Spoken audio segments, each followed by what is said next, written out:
Paris की iconic street से लेके हिस्टोरिक वेन्यूज तक ओलंपिक की एक्साइटमेंट की गूंज हर जगह सुनाई दे रही है। ओलंपिक गेम्स अब सिर्फ एक ग्लोबल ओकेशन नहीं, कल्चरल हब बन चुका है, जहां हर एथलीट पूरे जोश और डेडिकेशन के साथ पूरी दुनिया के सामने अपने देश के लिए मेडल जीतता है। इसके साथ ही दूसरी तरफ एक सवाल अक्सर हमारे दिमाग में आता है कि आखिर इंडिया क्यों ओलंपिक गेम्स में कम मेडल्स जीतता है। भारत में स्पोर्ट्स की दुनिया में कई चैलेंजेस हैं जो हमारे ओलंपिक परफॉर्मेंस को अफेक्ट करते हैं। पहले तो फैसिलिटीज और ट्रेनिंग इंफ्रास्ट्रक्चर का शॉर्टेज एक बड़ा इशू है। बहुत सारे प्रॉमिसिंग एथलीट्स को वर्ल्ड क्लास फैसिलिटीज और कोचिंग की कमी होती है, जो उनकी पोटेंशियल को फुली अनलीश करने में रुकावट डालती है। तो चलिए मेरी इस वीडियो में आज हम कुछ इंपॉर्टेंट फैक्टर्स के बारे में बात करेंगे, जिनकी वजह से इन्हीं एथलीट्स का फुल पोटेंशियल सामने नहीं आता।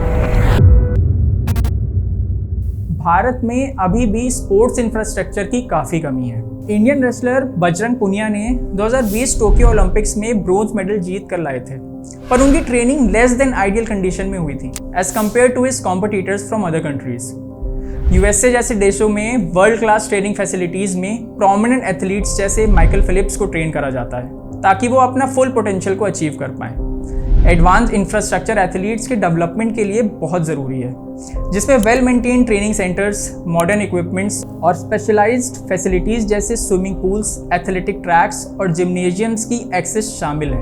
इंडिया में जबकि अर्बन एरियाज में स्पोर्ट्स इंफ्रास्ट्रक्चर में काफ़ी सुधार हुआ है, कई रीजन्स खासकर rural and semi urban areas अब भी इन बेसिक एम्यूनिटीज़ की कमी का सामना कर रहे हैं। इन फैसिलिटीज़ की कमी इमर्जिंग एथलीट्स की इफेक्टिव ट्रेनिंग और उनकी फुल पोटेंशियल को रीच करने में रुकावट डालती है। इसलिए हर रीजन में इंफ्रास्ट्रक्चर को इम्प्रूव करना बहुत ज़रूरी है, ताकि कंट्री के हर कोने से टैलेंट को नर्चर और डेवलप करने का मौका मिल सके।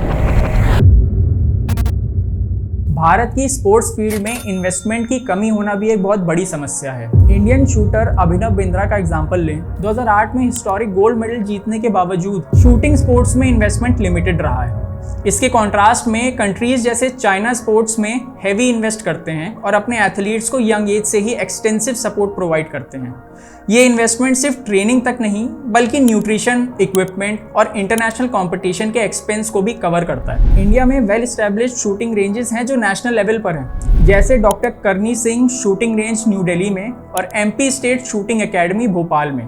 ये फैसिलिटीज़ मॉडर्न एम्यूनिटीज से इक्विप्ड हैं और नेशनल और इंटरनेशनल कॉम्पिटिशन्स के लिए यूज़ होती हैं। पर अभी भी इन्वेस्टमेंट का डिस्पैरिटी अक्सर इंडियन एथलीट्स को उनके वेल फंडेड काउंटर पार्ट्स के कंपैरिजन में डिसएडवांटेज में डाल देता है।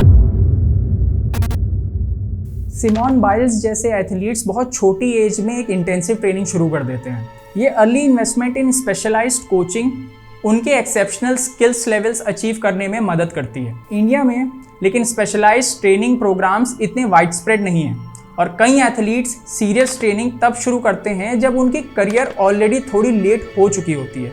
अर्ली स्पेशलाइजेशन और कोचिंग ओलंपिक सक्सेस के लिए क्रूशियल है।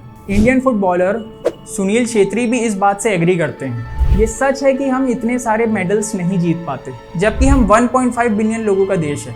ये बस इसलिए है क्योंकि हम इन 1.5 बिलियन लोगों का टैलेंट सही समय पर आइडेंटिफाई और नर्चर नहीं कर पाते।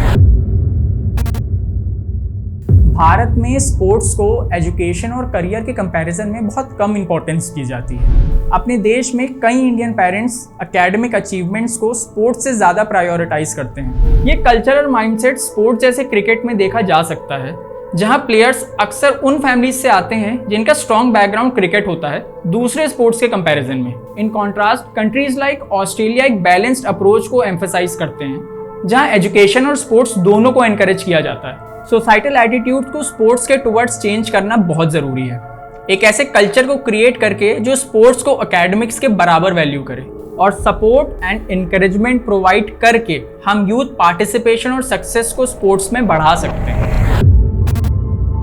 ओलंपिक में सक्सेस के लिए मेंटल और फिजिकल स्ट्रेंथ दोनों बहुत ज़रूरी है। इंडियन बॉक्सर मैरी कॉम ने अपने करियर के दौरान एक्सेप्शनल मेंटल और फिजिकल स्ट्रेंथ दिखाई है, लेकिन सभी एथलीट्स को सेम लेवल का साइकोलॉजिकल सपोर्ट और एडवांस रिकवरी टेक्निक्स अवेलेबल नहीं होती है। जापान जैसे देशों के एथलीट्स एक्सटेंसिव सपोर्ट सिस्टम का फ़ायदा उठाते हैं, जिसमें मेंटल हेल्थ प्रोफेशनल्स और एडवांस रिकवरी प्रोग्राम्स शामिल होते हैं। कॉम्प्रिहेंसिव सपोर्ट प्रोवाइड करना जो मेंटल और फिजिकल ट्रेनिंग दोनों को एड्रेस करे, एथलीट परफॉर्मेंस को सिग्निफिकेंटली एनहेंस कर सकता है। ऐसे प्रोग्राम्स इंप्लीमेंट करना जो मेंटल रेजिलियंस, इंजरी प्रिवेंशन और रिकवरी पर फोकस करे, एथलीट्स को उनकी बेस्ट परफॉर्मेंस देने में मदद कर सकता है। भारत के ओलंपिक में कम मेडल्स जीतने के पीछे कई कॉम्प्लेक्स रीजन है। इन प्रॉब्लम्स को समझना और सुधारना बहुत ज़रूरी है ताकि हमारे देश के एथलीट्स ग्लोबल लेवल पे अच्छा परफॉर्म कर सकें। और इन्हीं सभी चैलेंजेस को दूर करने के लिए एक कलेक्टिव एफर्ट्स करना भी बहुत ज़रूरी है। इंफ्रास्ट्रक्चर को अपग्रेड करना, इन्वेस्टमेंट को बढ़ाना, अर्ली स्पेशलाइजेशन और ट्रेनिंग प्रोग्राम्स को एम्फसाइज करना भी ज़रूरी है। आपका इसमें क्या विचार है और आपके हिसाब से किस एरिया में इंप्रूवमेंट की ज़्यादा ज़रूरत है? हमारे